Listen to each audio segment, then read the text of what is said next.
சிம்ம ராசிக்கு அதிபதியா இருக்கக்கூடிய சூரிய பகவான் இந்த மாத ஆரம்பத்துல உங்களுடைய ராசிக்கு 4ஆம் இடத்துல சஞ்சாரம் பண்ணிட்டு இருந்தாருங்க. அப்போ இது வரைக்கும் பாத்தீங்கன்னா 3ஆம் இடத்துல நீச கதி பெற்று சஞ்சாரம் பண்ணிட்டு இருந்த சூரிய பகவான் இப்போ இது வரைக்கும் பாத்தீங்கன்னா உங்களுடைய முயற்சிகளில் பாத்தீங்கன்னா வெற்றிகளை கொடுத்திருக்க மாட்டார். நினைத்த மாதிரியான காரியங்களில் வெற்றிகள் இது எல்லாமே வந்து ரொம்ப தாமதமாயிருக்கும்.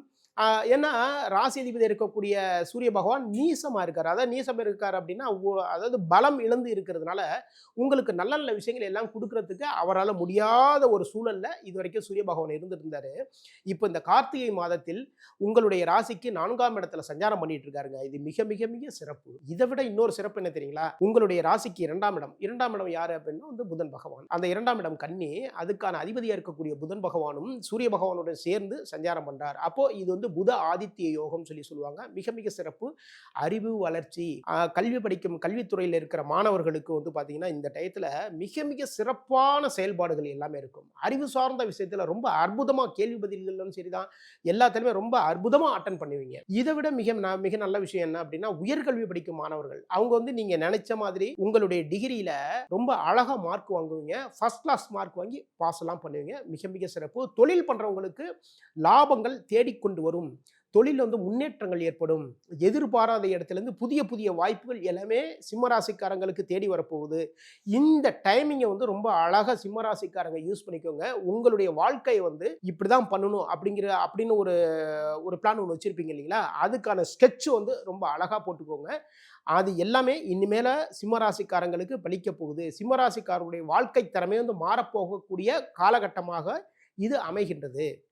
எதனால் அப்படின்னா ராசிக்கு 4ஆம் இடத்துல சூரிய பகவான் சஞ்சாரம் பண்ணிட்டு இருக்கார். அவருடன் 2ஆம் அதிபதி யார் அப்படின்னா குடும்பாதிபதி. குடும்பத்தில் மகிழ்ச்சி, சந்தோஷம், வருமானம் எல்லாமே தேடிக்கொண்டு வரும். குடும்பத்துக்கு தேவையான பொன் பொருள் சேர்க்கைகள் இதுக்கப்புறம் வந்து வரப்போகுது. நல்ல நல்ல விஷயங்கள் எல்லாமே நடக்க போகுது. ராசி அதிபதி இருக்கக்கூடிய சூரிய பகவான், 2ஆம் அதிபதி இருக்கக்கூடிய புதன், இவங்களுடைய 7ஆம் பார்வை தொழில் ஸ்தானமான 10ஆம் இடத்துல பதியுது. இது மிக மிக சிறப்பு. புதுசா தொழில் தொடங்குறாங்கன்னு ஐடியா இருக்கும், தாராளமா தொழில் தொடங்குங்க. தொழில் தொடங்குறதுக்கு இது அற்புதமான ஒரு காலகட்டம் இது.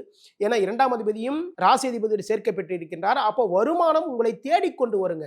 ஓகேங்களா? உங்களை தேடிட்டு வரும். உங்களை தேடி வந்து ஒவ்வொரு வேலைகளா வந்துகிட்டே இருக்கும். அதன் மூலமாக வருமானம் பெருகும். எதிர்பார்த்த இடத்திலிருந்து தொழிலுக்கு நல்ல நல்ல விஷயங்கள் எல்லாமே கிடைக்கும். இது வரைக்கும் இந்த வேலைக்கு வந்து கஷ்டப்பட்டு இருந்தவங்களுக்கு புதுசா வந்து ஒரு வேலை ஒன்று கிடைக்கும். அதன் மூலமா சந்தோஷம், மகிழ்ச்சி.